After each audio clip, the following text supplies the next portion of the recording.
concerned with what was and what will be. Is a saying.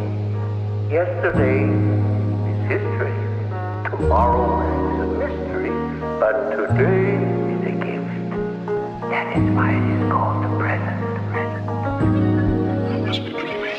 Pira na ba kadekada at naglabay, nagkamatay na lang kahoy nga nanubuhin tuhay. Inabot na la iton 5 nga henerasyon atong kinabubuwason madapara plagi hapon. Ang ginikanan nga kakuri hatong tuminungnong ansa pinambilin na aton nga panurundon karoya ko nga buligan nito nakalugaringon sa ano buligan nito ni batikang itimulibong. Pwede man dumiri ayaw sigihin karawat, ayaw kang ula pagyakan kunwari ka mahatag masumo naman nga nigihap nga maging kontrolado nakahigutit giyo sa kamutik magbarando. Pira katuig nagaraman ni nahibaro ang pakabuutan para pagdayawon it kadampan it kurihitong danay ka naman abusara nagpapakaungod laak dik nakikipagplastikan di rin na paunse di na palabaw imo iga sila gapiton na imo mabaraw maulul kay tinuod na mo haimit mahulbot aning mga kaupod at mag-uuna pagturos kumay da ka hinihinya padayon tapos pangulos ito nimo mga daogan sa timu ang abulos ayaw kahadlok pagkaskas itong dulos ayaw tarap itong uran kung na di ka nga mahulos.